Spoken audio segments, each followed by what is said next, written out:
প্রশ্ন ছিল টাকায় 6টি লেবু ক্রয় করে টাকায় 5টি লেবু বিক্রয় করলে শতকরা লাভের হার কত। তো এই অঙ্কগুলোতে যেটা করতে হয়, এখানে কিন্তু টি আছে আর এখানে আছে টাকায়, অর্থাৎ টাকার সঙ্গে সম্পর্কটা বের করে নিতে হবে। তাহলে এই জন্য আমরা লিখলাম 6টি লেবুর ক্রয় মূল্য 1 টাকা, একটি লেবুর ক্রয় মূল্য 6/1 টাকা। আবার 5টি লেবুর বিক্রয় মূল্য 1 টাকা, একটি লেবুর বিক্রয় মূল্য 5/1 টাকা।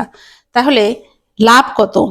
এই বিক্রয় মূল্য থেকে যদি ক্রয় মূল্য বাদ দেওয়া যায় তাহলে আমরা লাভ পাবো। তাহলে লাভ সমান সমান 5-এর 1 বিয়োগ 6-এর 1 সমান হচ্ছে লসাগু করে নিলাম 30, এখানে হবে 6, এখানে হবে 5, তার মানে 30-এর 1। আচ্ছা, 6/1 টাকায় ক্রয় মূল্য হচ্ছে এটা, তাহলে 6/1 টাকায় লাভ হয় কত? 30-এর 1 টাকা। 1 টাকা, অতএব 1 টাকায় লাভ হয় কত? 30-এর 1 ভাগ 6-এর 1। এটাকে যদি উল্টে দেই আমরা তাহলে হয় 1/30, এটা উল্টে গেল, উপরে 6 নিচে 1। তাহলে 100 টাকায় কত লাভ হয়? উপরে থাকলো 6/30 আর এই 100 গিয়ে এখানে গুণ হলো। তাহলে কাটাকাটি করলে কত হয়? 20%, অর্থাৎ শতকরা 20%। 100 টাকায় 20 টাকা লাভ হবে, অর্থাৎ শতকরা 20% লাভ হবে।